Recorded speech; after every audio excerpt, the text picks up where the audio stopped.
Bab 26, Mafia kelas kakap mencoba menggulingkan kekuasaan Raka.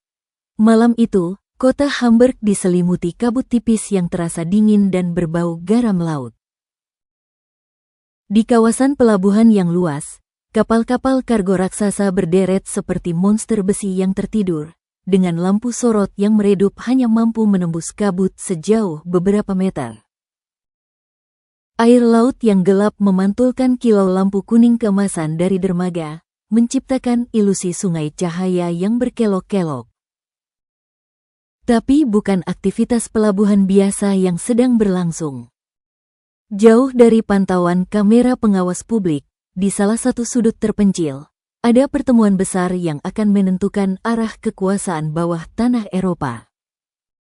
Di sebuah gudang tua bernomor seri 71C, udara pengap berbau minyak dan kelembapan. Debu tebal menempel di setiap balok kayu dan tumpukan peti kemas yang disandarkan di dinding, menjadi saksi bisu berbagai transaksi gelap selama puluhan tahun. Penerangan hanya datang dari beberapa lampu gantung telanjang yang menggantung rendah, memancarkan cahaya kekuningan yang muram. Di tengah gudang, pria-pria berjas hitam, beberapa di antaranya mengenakan mantel tebal karena dinginnya malam Hamburg, duduk melingkar di kursi kayu yang keras. Mereka adalah para capo dan wakil dari berbagai sindikat kriminal terbesar di Eropa, mulai dari Napoli hingga Moskwa. Di tengah mereka, berdiri seorang sosok yang memancarkan aura karismatik sekaligus menakutkan, Don Foscari. Usianya mungkin sudah melewati 60. Namun matanya yang tajam dan gerak-geriknya yang terukur menunjukkan kekuatan yang tak lekang oleh waktu. Ia mengenakan setelan wol Italia yang elegan, disematkan sebuah pin emas kecil berbentuk elang di kerah jasnya. Don Foscari, bos mafia kelas kakap yang namanya melegenda di seluruh benua. Ia dikenal karena kekejamannya yang tak terhingga, tapi juga sangat cerdas dalam mengatur jaringan kriminal lintas benua, merajut benang korupsi dari parlemen hingga pelabuhan. Don Foscari mengangkat gelas anggur merah yang kristalnya tampak berkilauan tertimpa cahaya redup, lalu menggenggamnya erat, seakan menggenggam nasib setiap orang di ruangan itu. Suaranya berat, dalam, dan dingin, memecah keheningan gudang. Global Empire, mereka pikir bisa datang dari Asia, lalu menancapkan bendera di Eropa begitu saja. Mereka pikir kita ini pasar tanpa tuan? Tidak.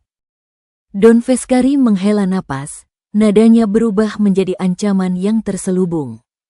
Ini wilayah kita. Wilayah yang dibangun dari darah dan pengkhianatan selama 3 generasi. Aku tidak akan membiarkan seorang bocah bernama Raka menguasai panggungku. Dia mungkin raja di negerinya, tapi di sini, dia hanya tamu yang tidak diundang. Sesaat setelah kalimat itu berakhir, gudang tua itu meledak. Para anak buahnya bersorak dengan brutal, sebagian memukul meja besi yang berkarat, sebagian lagi mengacungkan senjata semi-otomatis ke udara, menunjukkan kesiapan mereka untuk perang terbuka. Foscari menunggu sorak-sorai mereda, menikmati momen kekuasaannya. Ia melanjutkan, dengan senyum tipis penuh percaya diri. Aku punya orang di dalam Surya Corp. Orang yang memberiku informasi detail tentang setiap langkah mereka. Tentang setiap investasi yang mereka lakukan, dan setiap aset yang mereka lindungi. Dan malam ini, kita akan membuat Global Empire bertekuk lutut. Kita akan tunjukkan pada bocah Raka itu, bahwa pengkhianatan sejati dimainkan dengan pisau di punggung, bukan hanya di meja rapat. Sementara Sang Don merencanakan kehancuran, suasana di markas Surya Corp cabang Eropa, yang terletak di gedung pencakar langit modern, sangat kontras. Di ruang rapat eksekutif berteknologi tinggi, suasana tegang terasa mencekik. Raka duduk di kursi utama dengan ketenangan yang tampak seperti lapisan es, dingin, keras, dan tak bisa ditembus. Ayu duduk di sampingnya, mengenakan blus sutra yang tampak gelisah, sesekali meremas tangannya. Di depan mereka, layar proyektor raksasa menampilkan grafik data, diagram, dan peta jaringan yang rumit. Ibrahim, kepala keamanan dan analisis data Raka, berdiri tegap di depan layar. Ibrahim berbicara cepat, suaranya dipenuhi tekanan dan amarah yang tertahan. Tuan, kita menemukan aliran dana mencurigakan selama 2 bulan terakhir. Lebih dari 100 juta euro dialihkan. Dan itu bukan yang terburuk. Beberapa direktur teras mengalihkan investasi sensitif ke rekening gelap yang secara langsung terhubung dengan jaringan Don Feskari. Mereka juga membocorkan strategi merger dan akuisisi kita. Ini bukan sekadar rumor, ini bukti pengkhianatan terstruktur. Raka tidak langsung merespons. Ia mengambil jeda yang terasa sangat lama dan berat. Ia menyapu pandangan ke sekeliling meja mahogani yang panjang, menatap setiap direktur yang duduk di sana, satu persatu. Tatapannya bukan hanya melihat, melainkan menghakimi. Tatapan itu membuat beberapa dari mereka menunduk ketakutan, ada yang mulai berkeringat dingin, dan ada yang berpura-pura sibuk dengan berkas di depan mereka. Siapa? Tanya Raka pendek. Hanya satu kata, namun beratnya seperti batu yang dilempar ke permukaan air yang tenang. Tak ada yang berani bicara. Semua terpaku, takut salah bicara. Sampai akhirnya, seorang direktur muda bernama Max, yang wajahnya tampak pucat pasi, gemetar dan mengangkat tangannya dengan enggan. Pak, saya dengar sendiri. 3 hari yang lalu, saya mendengar Direktur Werner dan Direktur Smith berbicara di telepon. Mereka bilang lebih aman di bawah mafia daripada bersama kita.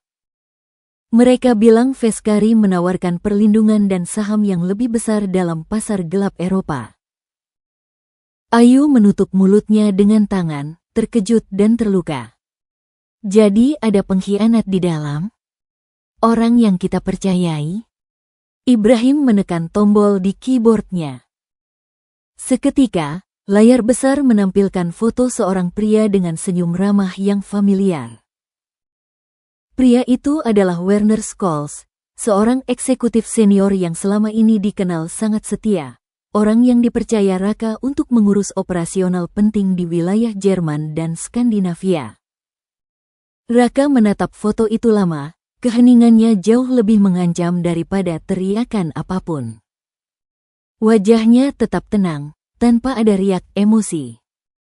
Senyum tipis, namun dingin seperti bilah pisau, muncul di bibirnya. Bahkan bayangan bisa berkhianat, katanya lirih, suaranya nyaris berbisik namun terdengar jelas di ruangan yang sunyi. Ia ingat bagaimana Werner selalu menjadi orang pertama yang menyambutnya di bandara, selalu memegang data yang paling rahasia. Ayu menoleh cepat, tatapan cemas di matanya.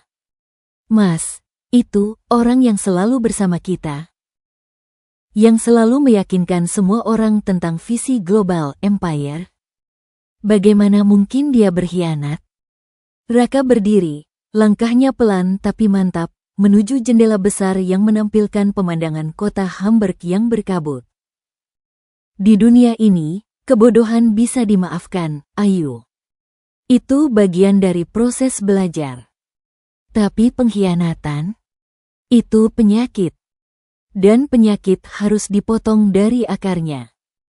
Hari ini, kita bukan hanya membersihkan perusahaan. Kita membersihkan jiwa global empire. Badai dimulai. Belum sempat suasana mendingin, dan saat para direktur yang tersisa masih mencoba menenangkan detak jantung mereka, alarm darurat yang dirancang untuk kondisi perang tiba-tiba meraung, memekakkan telinga. Lampu merah berkedip-kedip, memenuhi ruangan dengan warna bahaya. Laporan masuk ke earpiece Ibrahim. Wajahnya yang tadi tegang kini berubah menjadi horor murni. Ia menatap Raka, tidak percaya dengan apa yang didengarnya. Tuan. Laporan intelijen, gudang 71C di pelabuhan diserang. Don Feskari memimpin langsung penyerangan itu, bersama pasukan bersenjata penuh, mencoba merebut aset-aset vital kita. Para direktur panik. Beberapa bangkit dari kursi, wajah pucat ketakutan, mencoba mencari jalan keluar. Serangan langsung mafia kelas kakap di luar strategi yang mereka harapkan. Ayu menatap Raka, suaranya tercekat. Mas, mereka datang langsung? Mereka tidak mengirim utusan? Apa yang harus kita lakukan? Kita harus memanggil bantuan militer, polisi, mereka terlalu kuat. Raka mengabaikan kepanikan massal itu. Ia tidak menunjukkan keterkejutan sedikit pun. Seolah-olah inilah yang telah ia tunggu. Ia mengambil jas hitamnya yang disampirkan di belakang kursi, membenarkan letaknya di bahunya. Gerakan yang tenang, namun penuh niat.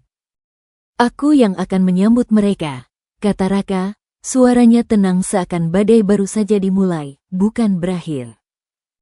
Ia menoleh ke arah Ibrahim, memberinya instruksi nonverbal yang keras. Kunci markas. Tidak ada yang keluar atau masuk. Biarkan para tikus pengkhianat itu melihat bagaimana seorang raja berhadapan dengan laba-laba tua. Mari kita lihat. Lanjutnya, tatapannya menyala dengan tekad yang membara, memandang ke kejauhan malam Hamburg yang gelap, siapa yang sebenarnya berhak menguasai Eropa. Ia melangkah keluar ruangan, langkahnya bergema di lorong yang kini diselimuti lampu darurat merah, meninggalkan keheningan penuh ketakutan dan antisipasi di belakangnya. Pertempuran memperebutkan Eropa baru saja dimulai.